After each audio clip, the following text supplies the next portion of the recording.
I'll take you for a ride on the devil's ship. I'll take you for a ride where you sink or swim. Now come with me and let this story begin. Justyn Vynn, welcome back to the podcast. Thank you, man. I love that intro music. Who did that? That was the song called "Critically Ashamed" by a small band called Orchad. You may have never heard of them. They're Sound like too shit. cool. They're too cool for you. Yeah, very but they cool. will be live in concert this November. I believe it's the 15th. Am I correct? The 12th. I was Saturday close. the 12th. Saturday the 12th. A Saturday night. Oh, yeah. Where is this going to take place? Piranha Bar. Piranha Bar. Yeah, my stomping grounds. Can't wait to play it. It's going to be the new venue, too. And who's supporting? So we're the supporting act for the headliner called Living Dead Girl. Okay. It's a very sexy girl who's fronting a band full of ugly dudes. Interesting. From the States, I think. And the opener is a band called Massive Scar Era.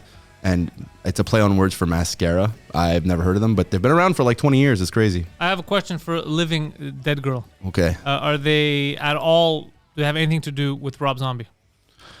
No. That's what the first question everybody asks me is like, is it that's a Rob Zombie song? Because if I had a band called Enter Sandman, you would assume it has something to do with Metallica. It's a cover band for Metallica for sure. No, not a cover band. Real original. It's originals, but I guess the closest that they sound like is Motionless in White. In fact, all of their management and the record label is the same thing that Motionless in White has. They're a very big metalcore band for those who don't know who they are.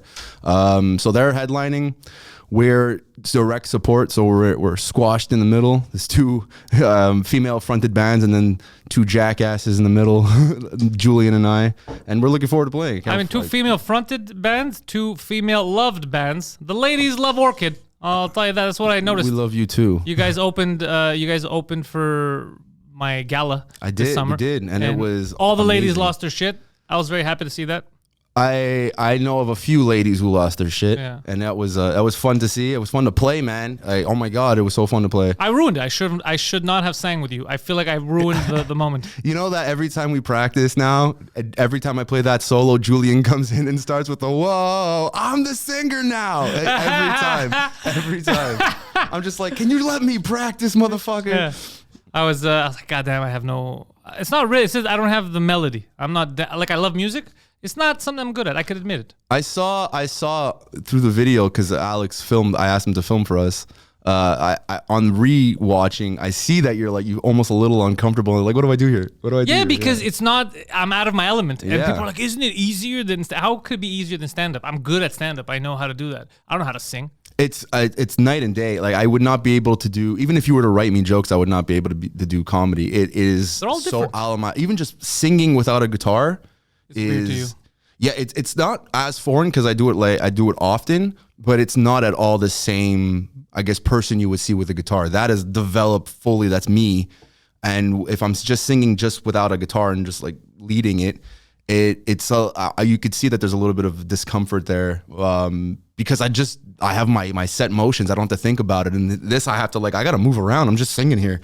I don't think I'd be able to do stand up the way those fucking losers in France do it with the head piece. They have a headpiece in France? Yeah, I can't do that shit. No way. I didn't even would know be that. uncomfortable. Even though I talk with my hands, I would be uncomfortable. Exactly. Anything that's a little off from your natural, I guess. Mic wired or not wired, I'm fine with it. But no mic in my hands is just doing stand up with that fucking earpiece. Nah, I wouldn't be able to. Okay, now I understand. That would be absolutely weird. I would be able to do that with playing live, with singing, with the headpiece, because honestly, going to the mic every time is more of a pain in my ass because I'm on this side of the stage and my microphone is here. I got to run all the way back. Hugh, it's different because you don't want to. I mean, it's part of the whole thing is holding it, leaning on it, thinking about. Yeah, you use it as a prop to. I definitely understand. Same thing with the guitar. I use it as a prop. There's times where I'm going to be looking at the fretboard. There's times where I'm going to be interacting with the crowd, and without that, even with just a mic, I don't have that. For me, rock and roll is done, not even though that is a part of it. Are you guys planning other shows around like the Montreal area? Just you guys, maybe with a couple of other bands. Not exactly. We are planning other shows for sure. We're definitely gonna make that a big portion of the next year, if you will. A lot of shows, definitely around other parts of the town that isn't downtown.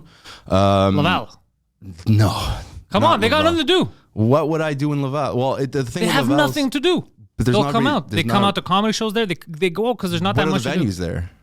for this is gonna sound crazy, but the House of Jazz, bro. House of Jazz? Bro, I For say a you rock do it at band? that. Yeah, well, we do stand up there. Oh shit. Okay. I'm down. Then I'm down to play that. Dude, the House of Jazz is amazing. Okay, because the problem we're having is finding venues at all for a band our size. Because 10 years ago there was the venues that we used to play were closing down. Now there's like two. There's like two venues to play. Wait, where could you play now? Right. Piranha. for Piranha. sure.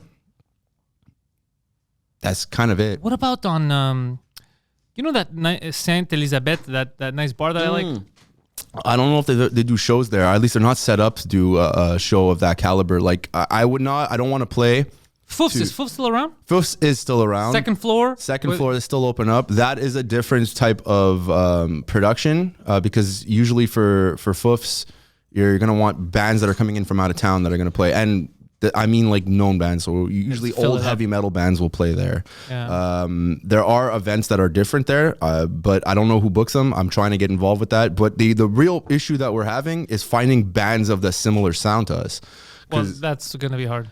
Almost impossible. The show that we're playing on the 12th, we're smack dab in between two bands that sound nothing at all like us, and they're heavier. So by comparison, we're going to sound not weak. It's not weak at all. It's just not going to be what the crowd is going to be expecting. You're going to be the gay LA music to Mustaine's Megadeth. Pretty much. And yes, we're definitely pretty guys on stage. Mustaine started that, by the way. It's a historical fact.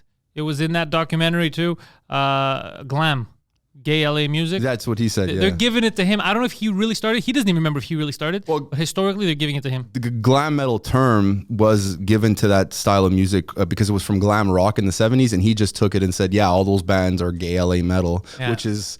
It's hilarious. It's a great line. It's an absolutely hilarious line. But I am 100% straight up saying it here. I'm probably going to be the best shredder that night. But you guys are like they're just heavier in the sense that they're metalcore, because you guys have a heavy sound. It's just that you sing. We sing, and it's rock and roll is what it is. It's not a metal band, and compared to the other two, where they're metal bands, right? And which is great. I have no problem playing with other bands. I love Orchid. I love Orchid's range.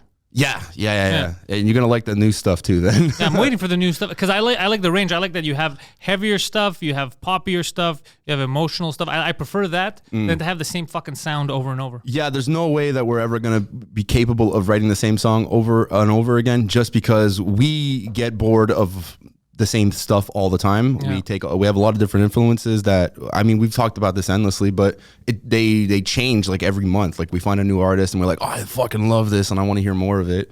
But what are we doing on the Avenged Sevenfold front? Have you reached out? Is there going to be a collab? What's going on? I mean, listen, I can't speak, NDAs and stuff, gag orders. Someone's getting gagged. I don't know I don't know how it works with heavy metal and rock stars. I know that with rap, you can get pretty much anyone. Yeah, but you have to pay, and it's not cheap. It's not cheap, but I'm just saying you can. But I don't know if it's like that with rock. So there is a site that you can get some known names to sing on your tracks. And they have different cost tiers too, where you can have them just sing and that's like one price, or you can have them write the lyrics and sing and that's one price, or you can have them help produce the song and that's like a completely different price. But it's not a lot of the cost for them, and the investment for it really, you won't get a big return on it because they're not going to do any promo of their own. So for example, if we were to get a known rapper, let's say a Snoop Dogg, which will cost you around $50K. Oh, no, not even close. It would be probably around $500,000 for. Oh, Snoop really? Dogg. Yeah. For a name like that, that's going to bring clout. Whether it's just his name there, even ones that aren't even that well known, but they have one hit on like the rap charts or SoundCloud. It just explodes. That's the $50K. Yeah, and that's for one verse. And yes, not enough. That's not enough. You think 50K is too much, too little? No, 50K is too much for one verse. Yeah. But also on the rap scene, they are very what's the word I'm looking for? Unionized. Is it these rap unions? No, not unionized. They're very open to collabing. It is a part of the culture there. Whereas in stuff like heavy metal or rock and roll, you will see some collabs, but it's really not a part of that zeitgeist, I guess. And I love to collab. I love to collab as well. The other problem is I love the crossovers. That comes from loving comic books as a kid. I love the surprise crossover. I love crossovers too. We want to collab with a lot of people, and we've actually reached out several times to different people over the years. The problem is most people are, and at least the ones that I've spoken to, are flakes. They'll be really into the whole idea of it, and then when it comes down to actually doing some of the work, they kind of just disappear. Even like for the music video that we filmed, there were people that were interested in being involved, and we were going to pay, like straight up, like we'll pay you to be in the video. We want you to be a part of the video, and then they would just disappear. Like I don't like you couldn't get a hold of them, and I was like, what's going on here? People are flaky. Very flaky. Yeah, it happens to me too. Yeah. And I don't understand it, because as soon as someone wants me to be a part of something that they will help their, I guess, art, I want to be. I'm honored. Yeah, very honored. Like you think I could help? All right, let's do this. You know, so that's why you end up seeing my name on like the guitar solos that I do for some people. I'm singing lead vocals for a friend of mine's band because he wanted. He's the only guy. I'm the only guy he knows that sings clean. The other guys they're screamers. So he wanted a clean vocalist, and he asked me if I could do it. I was like, yeah, of course I'm going to do it for sure. I want to help you out. Yeah. And I'm doing a lot of the work too, because I have the studio at my place and we record it there. But for Orchid or just anybody in general in my whole career, getting anybody to want to help, not even help out, just collaborate and like let's write some good shit, let's make some cool stuff. It doesn't really work out. The way that I kind of see it is, you're not down to create, you're down to make your name bigger. And if we can't make your name bigger, you're not interested, which is horseshit, because we don't have a scene. No, you have to create a scene. Yeah, and I mean, already we're like outliers in terms of our sound. Like it's very poppy, but it's very rock and roll. And when you don't really have a lot of that already in the city, and so for anybody to want to collab, they want to do something within their own genre, I guess. Like, so if I was in a metalcore band, it might be a little easier to have someone jump in and do vocals. Like I have my friend Paul, who's a singer of Blackguard. If we had screamed vocals, he would 100% be like down to do a verse, and you wouldn't charge me at all. But it wouldn't really fit with what we're doing, so I can't even utilize my friends that would do it because it's so different, so out there. Yeah. So I would love to do collabs. So if there's anyone listening who's down and you do that stuff, let's talk, because I already thought about my collab that I wanted. I already told you guys and Jess Abram. But that just never seems to work out. Yeah. She's flaky, I guess. She's flaking on you. Listen, I've hit her up several times, and I haven't got really a lot of response. Yeah, so she knows. She had told me last time. She knows she's flaky. She forgets sometimes. Like she'll see a message, like I'm gonna reply, and then it's gone. I think I'm gonna have to produce that track. I'm gonna have to keep you guys in line. It's the only way, because that'll work. Listen, I'm always down. You don't have to keep me in line. I'm always in the studio. Julian comes over all the time when we're always writing new stuff. And if you don't want to do it in my studio, I don't care. We can go somewhere else. But having that is. It really builds a fire. Not even builds a fire. It really inspires me to do different type of stuff too. Like, oh, there's going to be another voice here. What can we do different that we haven't done yet so far? And we're super open to the way things work anyways. If it sounds good, it is good. I don't care if it needs to.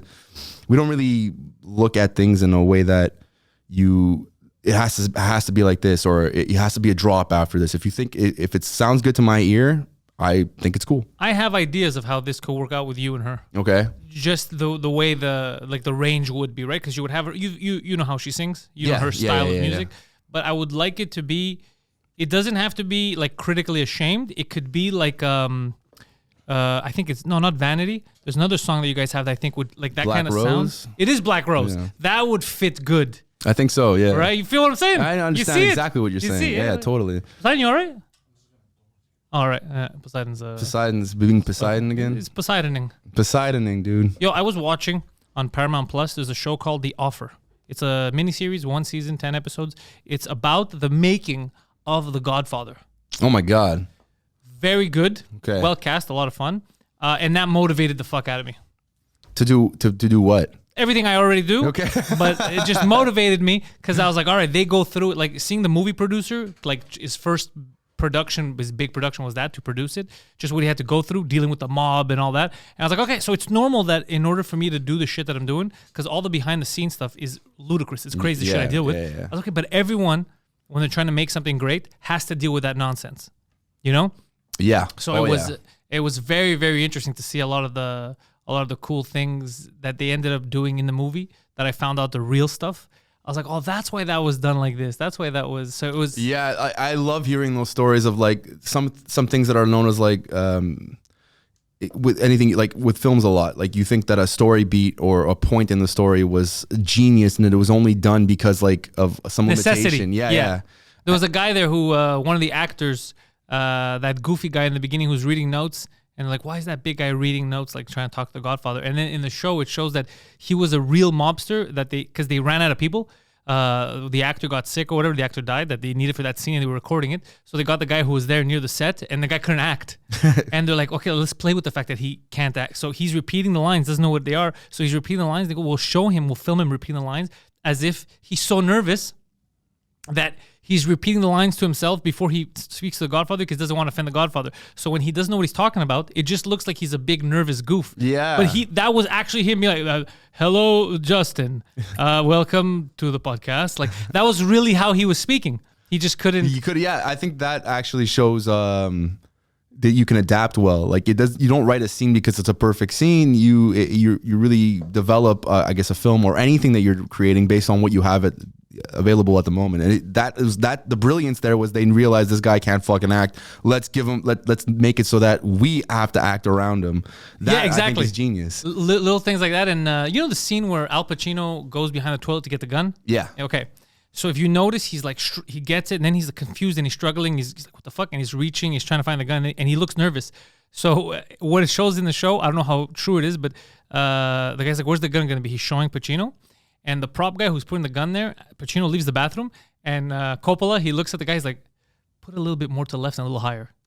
Because he wanted to get that shot of Pacino, like, actually, like, where the fuck's the gun looking? And, like, that was his real reaction. He's like, what the fuck? Right, yeah. Yeah. Because you wouldn't know where the gun is. Someone else put it there, so he's looking. But that's why. So if he had it was too easy. That's why he's putting both his hands. Like, what the fuck? He's looking for it because he's really that face. He's actually confused. Pacino's like, what the fuck's the gun? So it looks perfect on film because like this guy's a great actor. But that was his actual emotion of what the fuck's going on. Yeah, that's what like a good director will do or a good producer for anything. You know what you should know the skill set of the person you're working with and then utilizing it to your advantage, not asking them to do something that they're probably very well capable of doing, but you could get that extra, yes, that little extra that really puts the scene over the top. Who produced your music video? Like, what was the direction in that? Was it just your ideas? Like, how did that work? That is a phenomenal question. I actually directed it when we were. So the song is "Skin," and when does it come out? October 28th, Friday, October 28th. Go pre-save, please. It does actually help us. I tried to pre-save, yeah, and it would only give me the option for iTunes. Is that normal? No, that's not normal at all. I'll go look into that. Because I don't have the iTunes. I have the Spotify. I have the Spotify too. It's only for Spotify. I don't get it. I'll look into that. Thank you for letting me know.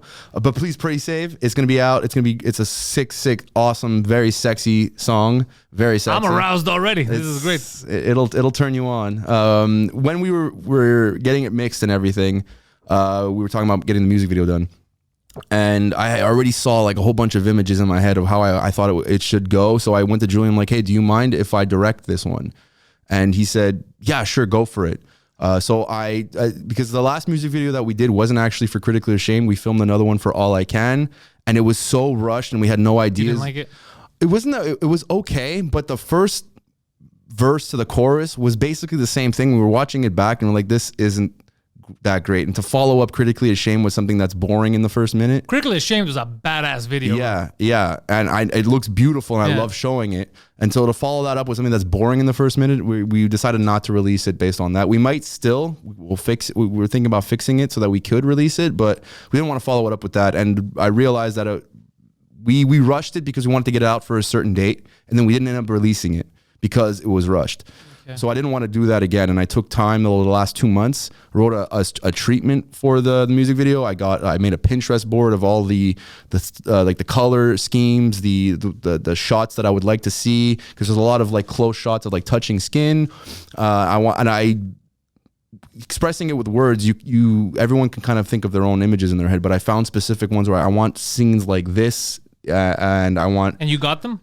Oh yeah, absolutely. Like as soon as I made the treatment and I gave the Pinterest board and I gave the idea of like sexual tension and there should be tension between the characters, it was very clear to the director who we've worked with. I've worked with him for like 10 years. His name's Philly Films. If you need a phenomenal guy who makes music videos, Philly Films. And he's an awesome dude. He's such a character. I love him. We went to him. I booked the studios. I found what I was looking for. We booked an Airbnb because Julian he's like, the one thing I want is like, I want to have a bed. I wanted bedroom scenes too, but to try to keeping costs down, I thought I was going to keep it in one area. But he's like, let's just rent an Airbnb. I was like, cool, I can fit And that do in whatever the we script. want, yeah. And then I had you guys written into the script, you and Poseidon, and You could have had him. He was here. I was flying back that day. That was yeah. yeah, It was on my birthday. God damn, I didn't even Yeah. know that. I had Yeah. no idea. Well, You guys were birthday. performing during my birthday. Yeah, I wanted to be there. I wanted you to be I'm there. I your even biggest wrote fan. it. You have no idea how long, because I had written the script and then you were saying, oh yeah, I want to be in the video. So I was like, okay, how do I fit this in? And I remember pacing around my condo for like, I feel like an hour and a half, just thinking how I could fit you in, since it's about sexual tension. It's just me jacking off in a I closet. was like, do I have you and Poseidon make out or something? But It's just me and Poseidon like this, just face to face. just singing, I feel What's your up, man? skin on my skin. You know? You're a little close right now. You want to bring some water?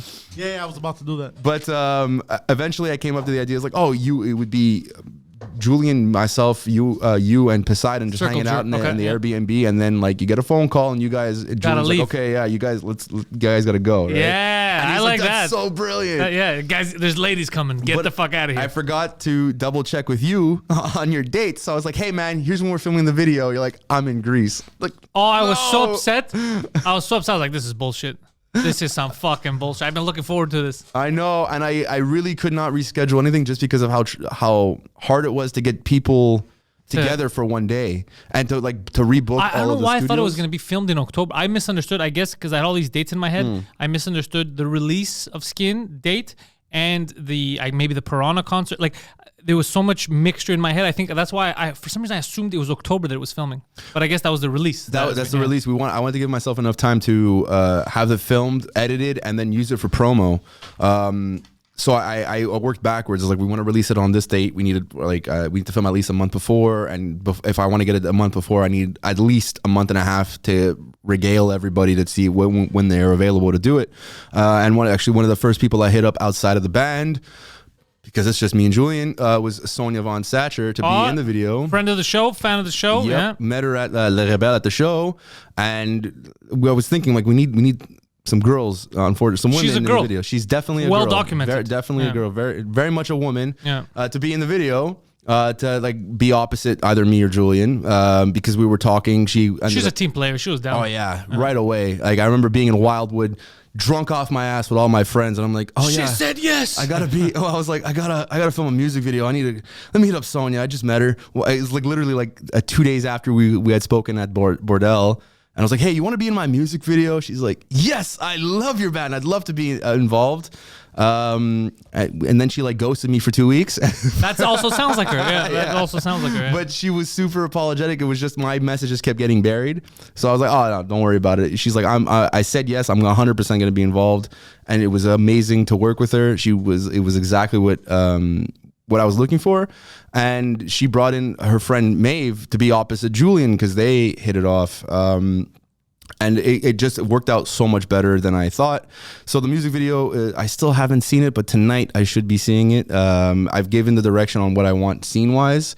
And we filmed so much, so much. he has a lot to work with. So yeah, he has so much stuff to work with, and we had so much seeing it behind the camera because I was like kind of behind the shoulder when it was scenes that I wasn't involved in. It was exactly what I had in my head. He just knew what I wanted to see. Being involved was when it was Sonia and me on there. She was just playing the part so well that at one point it probably wasn't even really acting between us two. Yeah, it's like, I forgot this camera's here. I forgot this. And Philly was just going around, and it was great. There might be some mild nudity. Phil signed up for a music video. He ended up with a porno, is what you're telling us. Oh, absolutely. It was hard not to make jokes while I'm seeing this because, like, at one point, Julian and Maeve are going at it on the bed at the Airbnb, and I'm like, so this is how Julian fucks, huh? I forgot. I'm like, I'm the director. He's trying not to laugh, and I'm making jokes. I'm like, I'm an idiot. But it was super fun. We had a lot of at the second. He keeps apologizing. You're like, yeah, it sounds like him. I'm sorry. It was so fun. And yeah, so that drops the same day as the music video. The music video drops the same day as the song.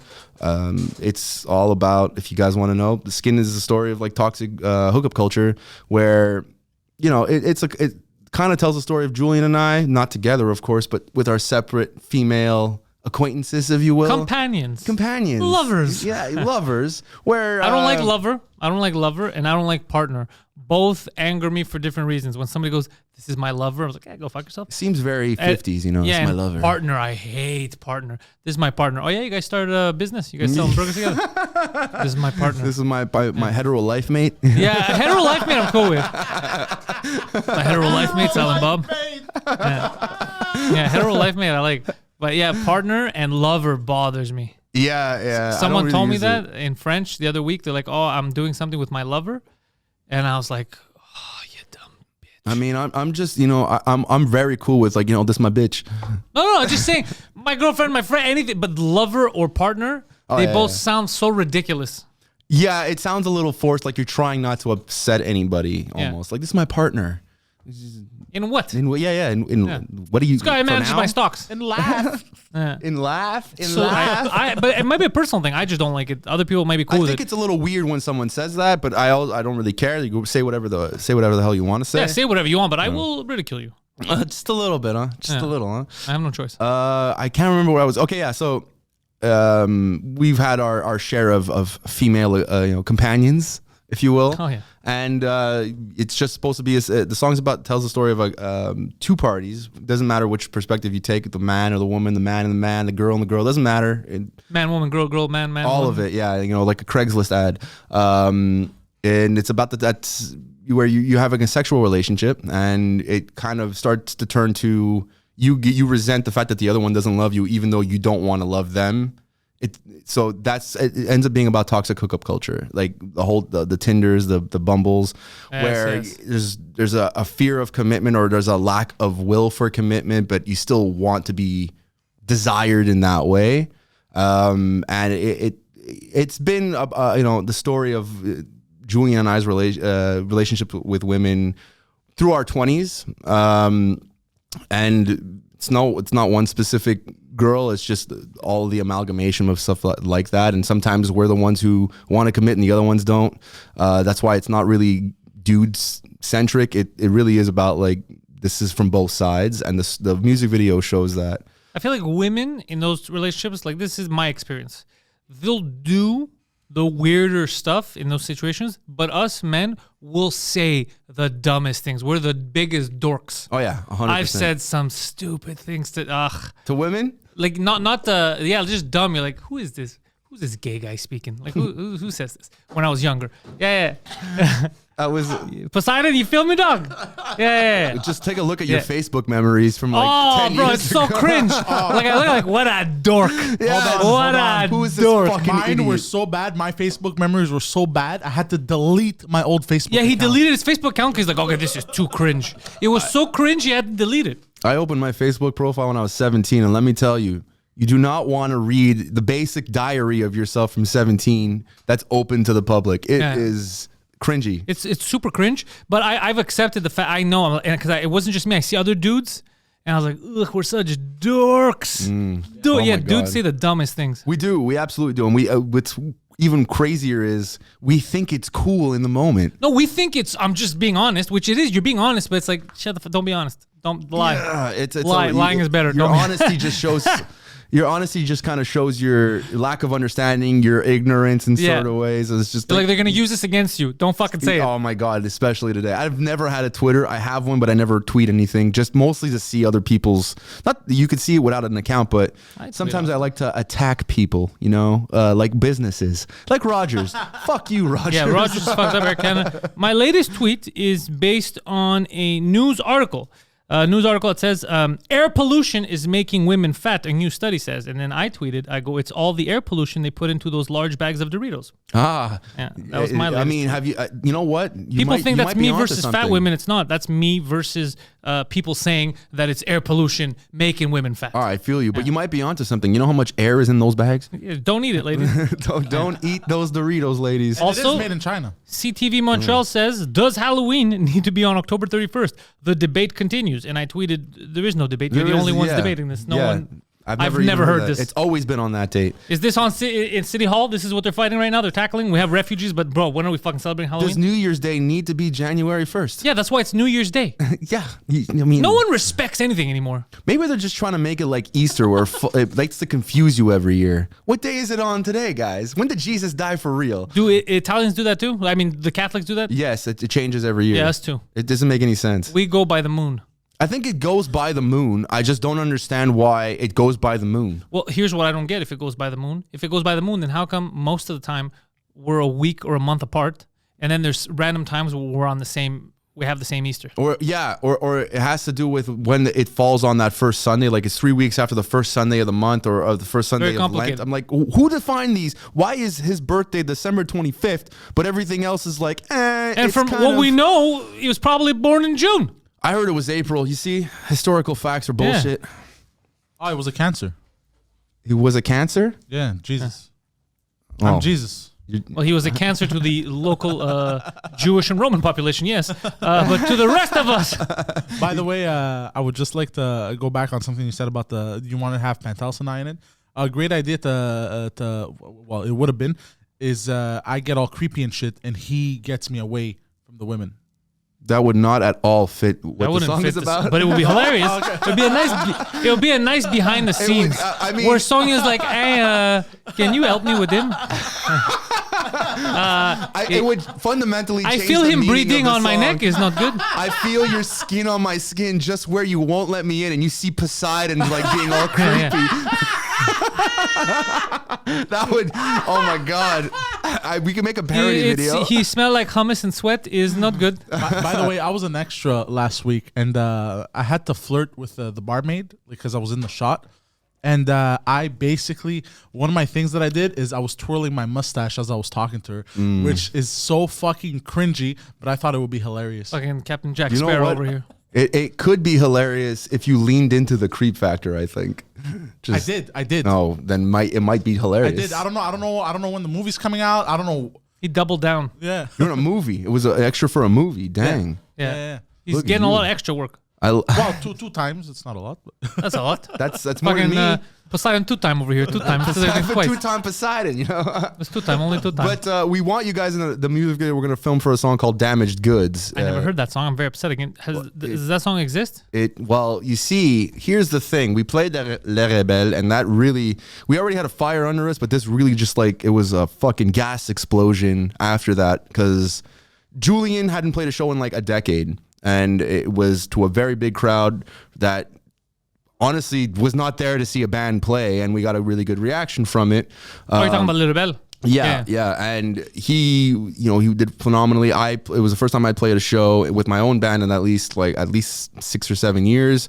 And like I said, the reaction that we got from people who, one, had no idea who we were, and two, were not expecting to see a band play at all, was really fucking cool. Especially when they thought the show was over and like all the comedians were kind of backing up, and then we're coming back out, and people came back to sit down to watch us. I was like, that's fucking cool. So we built a fire under us. Right after that, I didn't get any sleep that night. I drove to Wildwood with my friends. It was a 9-hour drive alone. And when I came back from that trip, like 3 or 4 days later, Julian came and he had a song called "Damaged Goods" that was written. He wrote it during the period that you were away? Yeah, he put it all he was together. motivated. He was so inspired.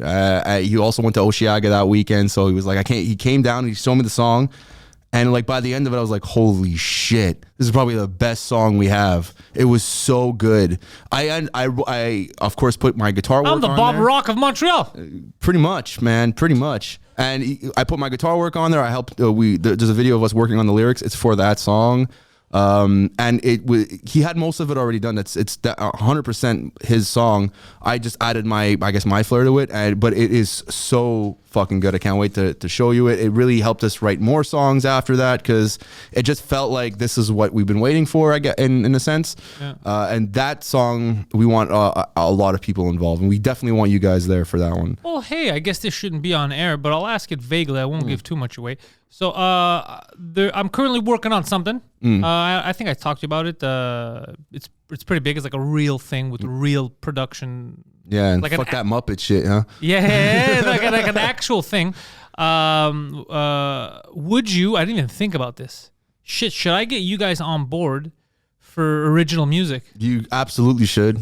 Absolutely. Yeah. And we're always down. You know this. And if it's for you, oh my God, of course. Last time you asked me, I finished it in like the 2 hours after it was. No, I'm going to give you way more time I than know. that. When we're done, I'll show you something. And yeah. I'm on board. I don't even need to consult Julian. He's going to be on board too. This is the type of shit we love doing that. We love writing our own music, but just writing music is a big part of it. But you're going to have to shut your whore mouth about it. It's top secret right now. Okay. Yeah. I hate shutting my whore mouth. I know. But it'll be worth it in the end. I know. No, don't worry. I won't say a fucking The word. explosion is going to be worth it. We're exploding? It's a big deal. Okay. Yeah. Okay. I will absolutely keep my mouth shut. I'll keep it to my inner circle. Yeah. Also, because the idea of something big coming out and be like, oh, you guys heard of this? Yeah. Guess who fucking did the music for that? Yeah, I did the music for that, yeah. You understand there's people I work with that watch your podcast in French. And I told them about Les Rebelles and they're like, I had no idea you did the music for the intro. And I'm Dude, like, my agent was telling me about the French podcast. So my agent goes to me, she's French Quebecer, and she's from, I think, the Saguenay-Lac-Saint-Jean area. And her brother was telling her, like, wait a second, are you working with Pantelis? Is that like one of your new clients? And she's like, yeah. He's like, all I hear about is they talk about they talk about him and his fucking podcast in French. That's all they talk about. yeah, man. Like, it's a whole big deal here. And the guy, I don't think he's ever been here. And I was like, I've been there once, I think. I've been there once. I see the Spotify listens, and a lot of them are from northern parts of Quebec. And I'm asking people that like may have been there. I'm like, do you know anybody in Joliette? Yeah, I know. Yeah. I clearly understand that. Yeah. But the people that I work with, I've talked about my band. They know I'm in a band. They see the photos and stuff. And they're like, I had no idea you did the music for them. I'm like, well, motherfucker, do you pay attention? Quebec is going to end up separating because of me. Probably. I'm gonna become the leader of Quebec because they're sucking me in. I mean, bro, they're pulling me under. Like I get more excited to do French comedy than I do English. That's never happened before, right? Like I'm part of the community. Like I go to the bordel every time I go in. It's like the best experience. I walk in like welcome home. Yeah, me and Julian have been going a lot more frequently as well. Dude, and it's we the get best welcomed place. in. Yeah, Bass, shout out. Dude, Bass, a fucking awesome dude. Every time I'm doing shows there, I was there over the weekend. I'm gonna go tonight too. It's just, it feels great. It's awesome. I can fuck around with the crowd. They get that it's jokes. It's Well, I think you're definitely a part of that, I guess, fabric now, right? And being the only two musicians walking in there, and a lot of people are like, "Are you guys comedians?" Like, no, we're musicians. What are you doing here? hanging out. You know? Yeah, it's the funnest place. Yeah, and great food, phenomenal bro. food. Oh my Yeah, god, they don't fuck around there. They don't. They do everything that they do. They do it well, like perfectly. So they do comedy. They do it well. They have the best setup for comedy. They have the best comedians going in there. They have the food. They have a great chef. It's not bar food. It's like good food, No, like it a is restaurant absolutely good food. food. The way they treat people. It doesn't feel like you go in and you feel like, oh, I'm respected here as a customer, as a client. I agree, wholeheartedly agree. And I've been to a lot of places. There's very few like that. That's an entertainment venue, I guess, that treats everybody like they're super welcoming and everyone's a part of it. Because like in the music scene, there's a lot of characters. There's a lot of fucking characters, and they always think that they're like, I don't know who you are. You have to prove your way into being a part of what this is, which I don't really.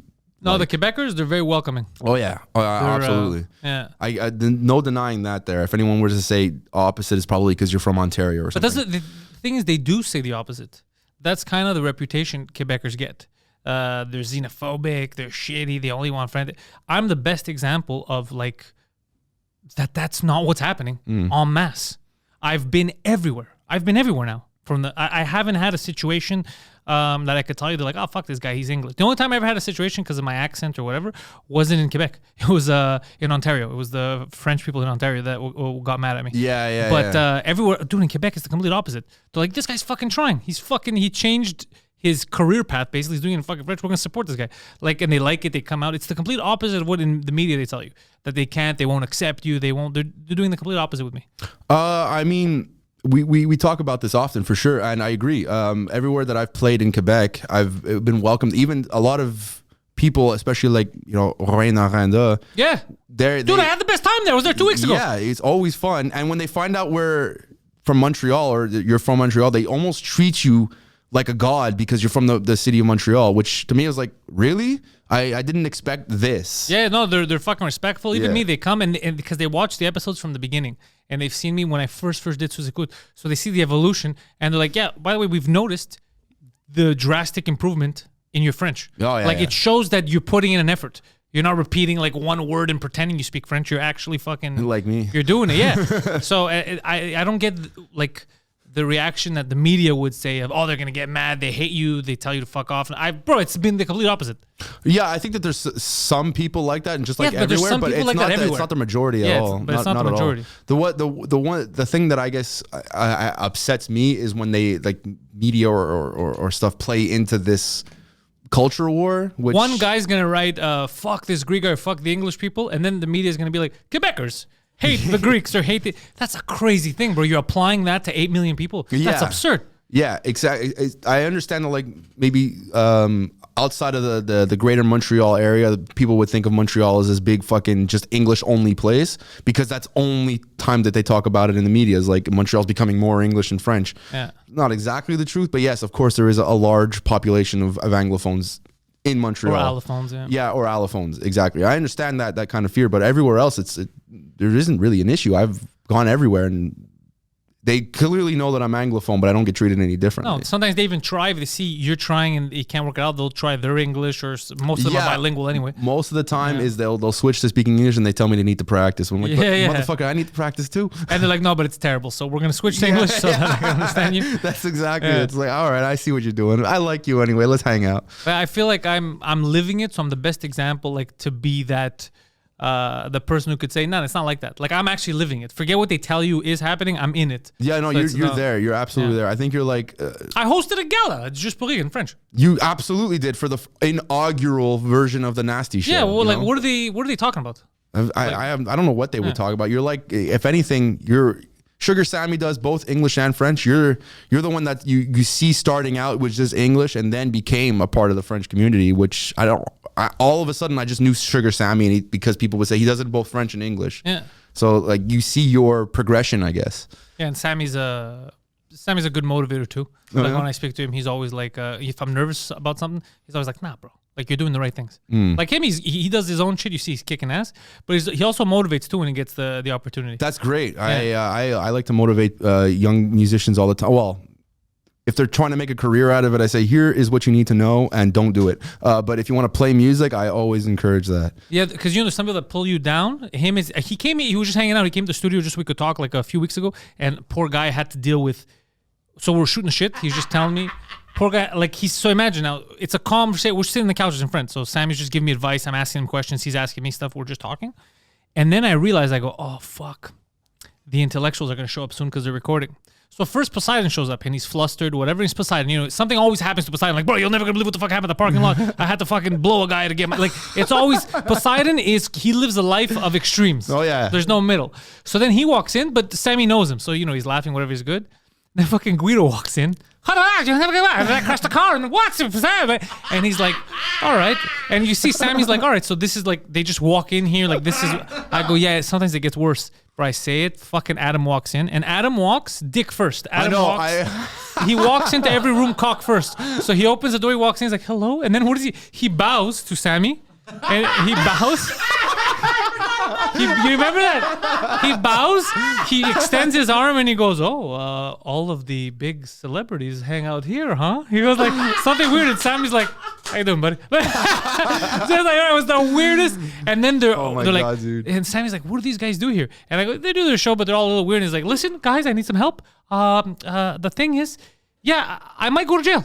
I might go to jail. The extortion thing, that's one thing. Then there was the fraud checks. Did I know it was a fraud check? Maybe I knew it was a fraud check. But did I want it? Like, he's just talking to, and Sammy's like, what the fuck's going on? I don't even know this guy. Why is he telling me about fraudulent checks and he's going to get arrested and he's going to jail? Oh, yeah. Bro, it was lunatic shit. Listen, And that was the day he asked me, Adam, he goes, no, it was the day before where he goes, look, you were on Joe Rogan? I was like, yeah, I was on Joe Rogan. Joe Rogan, how much money he make off the Spotify deal? I go, 100 million more. Like, he's doing well for himself. Okay, can you call him? Ask him to loan me $40,000 because you know me and you could tell him that I'm good for it. I go, what the fuck are you talking about, bro? That is the most lunatic request I've ever heard in my fucking life. this is how he gets himself into so much trouble. Yeah, this is how I would lose my credibility. Yeah, 100%. Joe Rogan, listen. Remember the time I was on your podcast? I know a retarded man who needs $40,000. Why should you give it to him? Apparently, he's good for it. I'm vouching for this guy. It's so crazy. I mean, I've been following the Adam saga since the day one, and I'm not gonna lie. I only put on the intellectuals that day because I had to go to bed earlier to hear my intro song. So I put it on, and then I see Adam, and I just was pulled into this story, and I couldn't stop watching. And then as soon as it was done, like 2 hours later, totally did not go to bed on time. I sent it to all my friends, like, guys, you have to watch this. This is amazing. One of my best friends, Armin, he's been following it along just as much. And he's like, oh my God. He watched it 3 or 4 times. He's like, I can't believe this. But we feel for Adam. I was like, I want to protect you almost. Like, what are you doing? I'm trying, but I lose my mind. Last time I'm yelling, he's like, look, I got fired. I go, where'd you get fired? He's like, I got fired from Dollarama. I go, how do you get fired from Dollarama? He's like, because in the back, and my job is to use the forklift. I was like, okay. He's like, I don't know how to use the forklift. So the boss came around and he saw me not using the forklift, and he said, fire that man. And I was like, well, yeah, because you're not doing your job. You're just standing there. And then I go, how are you going to pay your rent? He's like, I know a lady who can help me get a job. Tomorrow I'll fax her. I was like, you have a fax machine? Why just call her? Who has a fax machine? Why do you have a fax? Like, so there's all these fucking questions in my head. It's so much. I was like, how do you live? How do you pay your rent? He's like, I live off $180 a week. What? And I was like, how is that possible? He's like, my rent is $170 a month. I was like, where do you live? He's like, in someone's basement. And now the guy that he lived in his basement, he still pays rent, but he's like, I want to move someone else in. So they took over Adam's house and they moved him into the boiler room, the furnace room. So he just sleeps in the furnace room, and then to go to the bathroom, he has to go into his old apartment, which is the new guy's room. It's fucking, he lives. Does this man not feel fear of anything? But I told him, he's like, it doesn't bug me. I go, how does that? He's like, I'm doing the guy, the landlord, a favor. I go, you can't, you're paying your rent. That's not a favor. It's like, listen, I want to have. You clearly you're a smarter person than I am, and if you can't, I don't know if that's Adam, true. That's absolutely the truth. How smart am I that I fill my life with these mental patients? Well, that are driving me crazy. You almost lead them. You're their leader, Pantelis. I'm Nick Fury, and I'm Nick Furious. I've assembled the Dumb Vengers. I'm the first retard. I'm Captain Retard. He started, he's the first retard. I went to him first. The first dumb And I was like, I Venger? think I could do something with you. He's the first dumb Venger. And then I got him the Black Widow, Guido Grasso. Black Widow. Oh, he's Black Widow. Black I thought he was, Grasso. The Black Widow? I thought he was Hawk. Yeah, so I got him, and I was like, oh, this is fine. And then they discovered Adam, I mean, and now they have Claudio Capri. It is. I wanted to be a part of that to help him with the style and stuff, you know. Like, listen, man, but dang. But the more I keep learning about him, the more I'm just like, you're just content. Yep. Like everything you're just happy with. Now that's a way to live a life, but it's also a little toxic. Like you need to understand. You need to want more for yourself, you man. You can't be sleeping in a boiler room for $170 a month. That's what I say. But he gets mad when I say it. He's like, no, I'm perfectly happy. And then I think about it, I go, maybe he's the smart one in this. Maybe we get upset with certain things. Yeah, I wouldn't be able. I'd kill myself. But he's like, bro, this is awesome. I don't think you understand. I have my own furnace. You know what? There is a beauty in that because we actively. Hold on. I feel like we didn't appreciate that line he just dropped so casually. He's got a boiler. That's why there's a beauty in that because we actively put ourselves in situations that make our lives loving hell. Yeah. You know, like, oh, I'm secure now. How can I fuck my life up way worse than I've ever done before in my life? I constantly make the wrong decision. Oh yeah, me too. But I've also done some really awesome things. But I mean, hey, Adam's got a boiler. I think I need to have the king impulse of bad control. decisions. Sorry? I'm the king of bad decisions as well. But Well, They're actually, mostly food related. we have a new song that is going to be actually coming out for an album we're making for next year. The king of bad decisions? No. You look like bad decisions. I like that. Yeah. That one's another sexy song. That one's about the ladies. It absolutely is. And It's like, you look like I'm getting divorced. it's very much, it's a slow jam, very bluesy, like R&B, if you will. You'll want some sex with that. Speaking of R&B, Yes. you seen what our man Kanye West is up to? Oh, yeah. I mean, how can you not? But also at the same time, I think that hit on the head 10 years ago really gave him brain damage. Look, here's what I'm going to say. He's not happy with the Jews. It's not happy with anybody, it seems. He's not happy with the Jews. My buddy Danny Polchuk posted the funniest thing. Go to Danny Polchuk's Twitter or Instagram. Oh, dude, he is fucking hilarious. He's because Kanye's just going off on the Jews. He's just like, the thing with the Jews is, Is he listening to you? huh? Is he listening to Just you? listen to this podcast. Yeah. So Danny Polchuk keeps making fun of him, like in a good way. He's a great comic, Danny. He posted Kanye's new shirt. Bro, you're gonna die. Okay, yeah, don't retweet, dude. Just fucking. Yeah, I was just doing it real quick. Yeah, there he is. There he is. RQ. Yeah. Look at this, bro. You're gonna The die. boys cast. Scroll down. What's a super follow? Super follow is I don't know. You gotta pay pay to follow them? him. Yeah. Scroll down. Look at that shirt. Under beside there's a picture of Kanye. Oh my god. Oh my god. Bro, Danny is fucking hilarious. So this was a caricature of Jews that they used to have, I think, around World War II or before, to show they're evil, they're goblins, or what, like that kind of caricature of Jews. Yeah. So it goes now. Obviously, that's photoshopped. Kanye, I don't think is wearing that, but it is fucking hilarious. Listen, Kanye is probably one of the most brilliant producers and songwriters. I don't know, people will hate me for that, but he really has changed a lot that you don't even realize. But I also think part of that came from the fact that he's absolutely like Mental. Yeah. But has here's an the issue. thing. This is what Kanye is saying. He's saying the Jews control the media and they're holding me down, right? Mm-hmm. And people are like, that's crazy. But then he got his account suspended for saying that.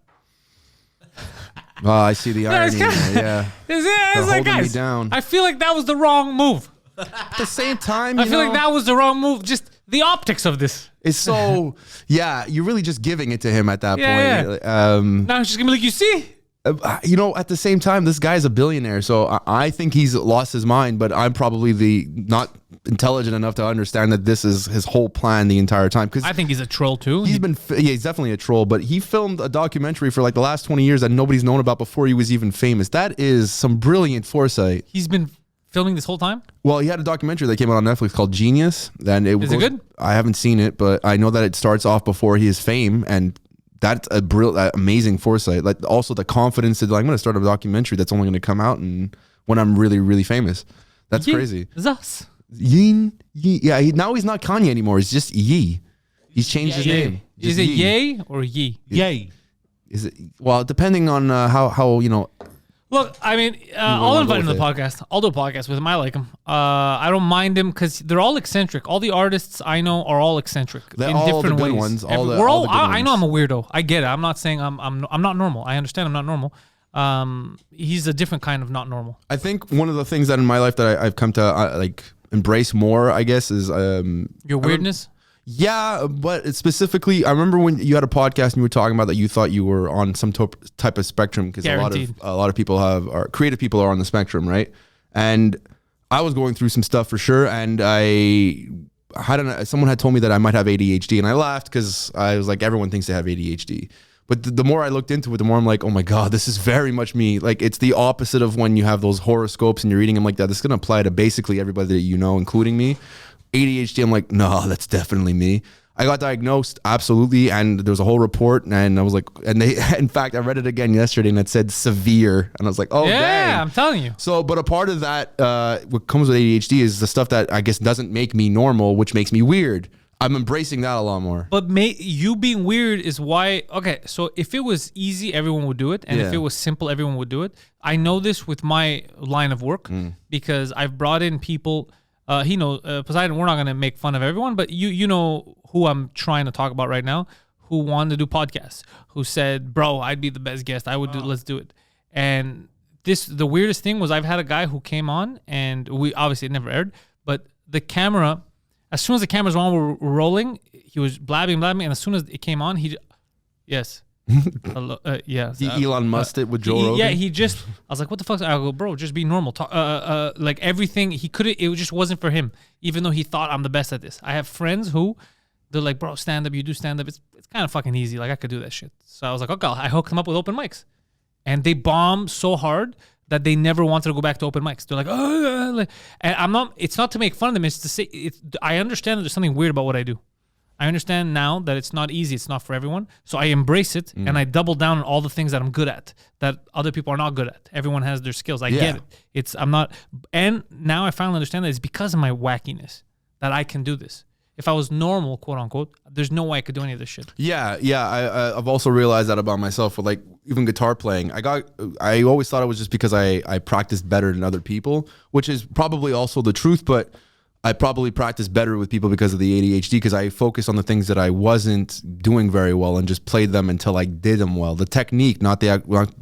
You pulled a Kobe Bryant in music. Kind of, yeah. And it made me a lot better, a lot quicker, even with, though I didn't practice every day or have a practice regimen. I still don't. And I don't go full Kobe Bryant, because you saw where that got him. I mean, I wouldn't stop playing guitar, but through the course of the years, I started realizing maybe it had a lot more to do with how my brain works and the fact that I was supposed to, in the sense, like I was designed to play, like my head was meant for music, and instead of the fact that like I just practice better than other people, because I know some people just never stop, and if you give me the same difficult piece of music to learn, I will be able to learn it without much in the way. It's more just remembering it. Whereas them, they might struggle with a specific technique that I'm like, just make it easier on yourself. Why do exactly what's there if you can do the exact same thing with a different technique? Yeah, get to the same result. Yeah, in an easier manner. So I realized that probably had to do with the ADHD and not the fact that I was just a brilliant guitar player, which I'm cool with. I can still, the guitar is a means to an end to express myself. So having the ability to do whatever I want is cool for me. And the weirdness, I never ever once had stage fright. I love going out there. The more people, the better. It's actually, you probably know this, if there's one person there, it's much harder to do that than there is for like 1,000 or 100,000 people. So I've always been like, I've always thrived on that. Playing shows is great. And when there was a time in the 2010s, 2014, 2015, where people weren't really at shows, you're playing to like 10 people, it really didn't interest me anymore. But now there's actually, everyone's going to shows again. So that is like, I can't wait. I never had stage fright, which is weird for a lot of people. Let's hope the shows stay open. I'm a little nervous now if they're going to start locking us down again. I saw what Boston University is up to, which was so retarded. They made a new form of super COVID that they gave to rats. They're testing them in the lab, and it kills 80% of them. Like, it has an 80% kill. Why would they do that? Why are they playing with this again? This is how it started in Wuhan. They had that lab. They were doing gain of function research. Why are we doing this again? But this is why I hate people. People are so fucking stupid. So, like, Pfizer came out now. Well, they didn't come. They were forced to come out. So they said, we never said. Because remember, the whole excuse was, get your shot even if you're healthy because you're protecting someone else from transmission. Oh, yeah. They said, no, the shot doesn't stop transmission. We never said that. It's like, yeah, you did. You all said that. It was all over the media. That's why people are fucking... So they come out now, you know, and basically apologize for their lies. Like, just live with it. This is fucking crazy to me. And same thing now. Gain of function. We shouldn't be doing this shit. They're doing it in a fucking lab again, now in Boston. Why are we doing this? Why? This is crazy. I don't understand how people aren't saying anything. No one's protesting. This is nuts. I think that's like the some of the evil forms of capitalism. I'm totally a capitalist, don't get me wrong, but that's where it comes in. Is like, we can make money on viruses by giving the vaccines. I could totally see that being a thing, and that's why they're still doing it. The thing. That's why we pre-bought hundreds of millions of dollars have already been paid. How do you pre-buy something like in this case where we don't know that it's necessary? You're just reserving it because that's why. Like, they know that the governments are going to pay for it, so there's just like, we can make $2 billion just by putting out a virus that takes us, $1 million to develop. Like, that's the ultimate return. That's really what I think it is. I think it's horseshit, but also it also fits in line. Everyone was reelected again, or those who weren't, especially here. Where here, I don't know why people are surprised. I've been saying it for months. Oh, I go. It's impossible for him not to get reelected. All the other parties were disorganized. Yeah, they seemed like high school students. It seemed like a high school they just didn't know election. What they were doing. Yeah, they didn't know what they were talking about, what they were doing. He has a huge base outside of Montreal. There's no way he loses. Yeah, I knew he was going to win, but at the same time, it's like, well, he's already won. He's got another 4 years. If he wants to lock us down again, he can totally do that. And what are the other parties going to do? This is like I said last time.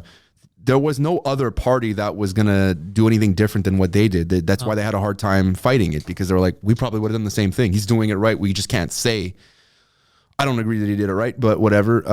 There's a lot he fucked up, but I give him the benefit of, at the time, you didn't know. You didn't know, yeah. But the last lockdown, that was absurd. The curfew, that was absurd. When we're the only place on the planet that had it, Yeah, he was nuts. Yeah. When people were removing vaccine requirements in Denmark, like, okay, you don't need to take the shot. And here we still had curfew.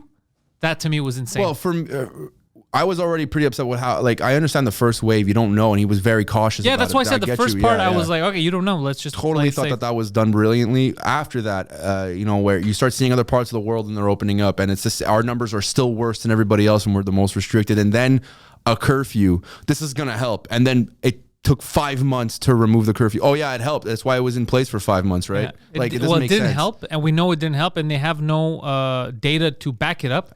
But nothing's gonna happen. Like, I think now the government of Canada is in court. Now that the dust is settled, because they have to justify the Emergencies Act. Remember that he implemented? I heard he was about trying that. to fight the truckers. Now legally, forget, because what he was saying was just shit that he was saying. He's like, a bunch of Nazis are trying to take over. None of that's true. That's just him saying it. Yeah. No, Nazis weren't taking over. It was a bunch of Sikh truck drivers that fucking didn't want the mandates. So he was saying a lot of stuff, and the news was going, well, that's fine to brainwash idiots that don't look into it. But now, like, legally, it's like, dude, you have to justify it. This is nonsense. You literally had a plan to take these measures out. Because they protested, you wanted to show I'm in charge, so you held back and you didn't do it. And then the second all this was over, then you're like, all right, yeah, now we're pulling the measures. Then why would you let them take over the city for so long, freeze bank accounts, put women in jail, put all these people in jail when you were going to end it anyway? Just end it so they don't protest.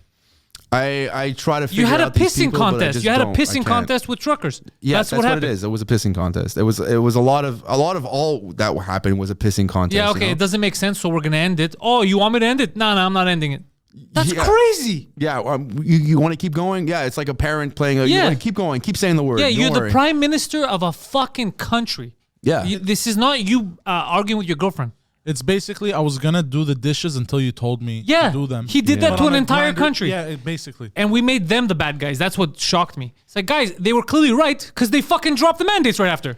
It's it's exactly what it was. It's always what politics does. They find a bad guy that doesn't exist, and then they make it out to be the worst form. Like, it's the first part of the pandemic. They blamed it on young people not following the rules. Yeah, they blamed it on Asians. They blamed it on young people.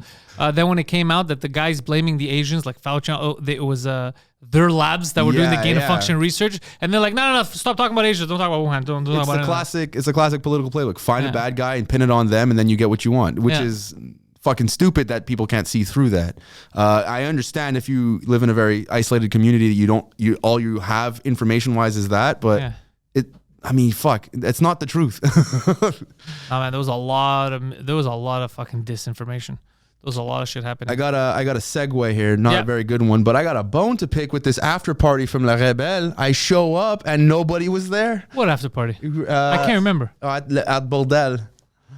We were, the show was ended. You guys were leaving. We had to tear down, and you're like, all right, we're gonna have an after party at Bordel, and everyone was going there. Yeah. So we had to, bring our equipment back and everything. Me and Julian show up at Bordel, and the Was it first empty? thing, not it was empty. Just the first thing that when we walked through the doors is like, oh, they're not here. Oh, I think I left early. I left early because I had my wife and my dog was at my mom's. I wanted to go get my dog, bring her home. She was lonely. So that's why I left early. I don't know when he left. Oh yeah. Well, we left. I tried to foist. I had him that night on. You remember? No, that was another night. This was at Le Rebelle. We went to. I remember I parked on the side, but I even said I'm just staying for 10 minutes, just say hi to everyone. And I left. I don't know why you left. You were there after me. You stayed there with your girlfriend.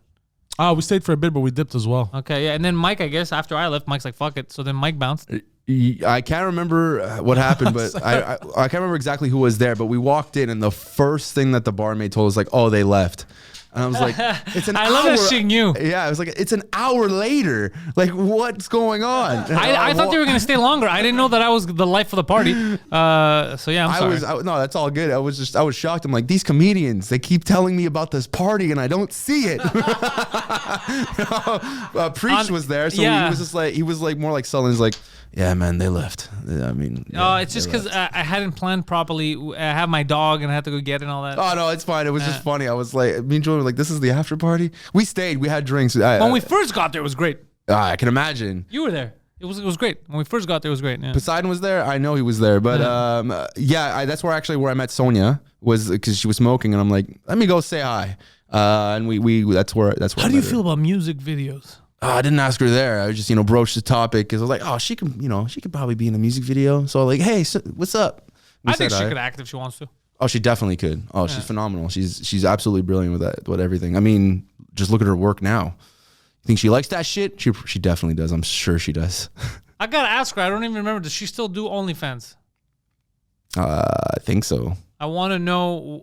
I have some business related questions. I hope so. I have some business related questions about that. You wanna open your OnlyFans? No, because do you remember there was a time where OnlyFans was saying we're no longer gonna have nudity. We're gonna do like they were trying. Oh yeah, they did that Tumblr bullshit. They never did it though. That's because they were about to go out of business. Because OnlyFans is like the only area that sex workers can be able to go and do their work without having something censored or whatever, right? And the reason why is the same thing that happened with like Pornhub and Tumblr is that it's hard to get financing or having banks be able to support the network of OnlyFans, and they were threatening to yank it. So that's why OnlyFans went said like no more nudity, which is exactly what Tumblr did. And Tumblr is like, it's still around, but nobody talks about it.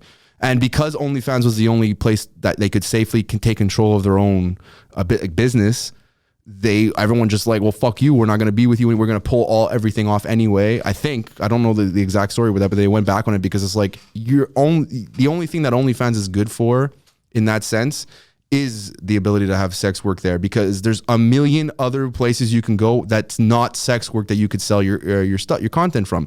Patreon is one, YouTube's one. You don't need OnlyFans to be able to give you lockdown content. It really is. They were the forerunners, the pioneers, if they will. They changed the industry of sex work. So the fact that you're pulling back on the one thing that made you famous, that's why I thought it was fucking confusing. Stupid. I understand that there's the financial aspects of it, that like we can't get investment because it's sex work. All I see is, well, oil companies get investment all the time because they lobby. Use the money you have and lobby politicians to change the stupid laws. Politicians love whores. They absolutely do. And just use the money you have, because there's lots of money to be made there, and change the fucking law like every other corporation can do. You don't even have to do it publicly. You can do it behind the doors. We have whores. Come hang out with us. These guys sell gasoline. You want to smell? You know what gasoline does? It makes you high. You don't want to get high like that. The headaches are crazy. That's what I hear. But these whores, these are awesome. They're beautiful ladies. What do you want, Poseidon? You want to get high off pussy. All right, look, this is deteriorated. This has deteriorated. Before we go, I want to remind people to never trust the government. That's my message for this episode. Orchid, you will be live on the 12th of November. That is a Saturday at Piranha Bar. Yes, sir. Supporting Living Dead Girl and another band. Famous people will be there to watch and support. One of those famous people is me. I will be there. I appreciate you guys coming. It's going to be fun. Don't forget to pre-save Skin, please. It really does help us. It's free. It just puts the song on a playlist for you. So when it comes out, you get the song right away. You're not losing anything. And it's a fucking sexy song. I recommend listening to it with your friends, especially ones you want to sleep with. Links are in the description. You heard it here first. Thank you for having me, man. Vynn. Take it easy. We've built this prison cell, 'cause we can't trust ourselves. Critical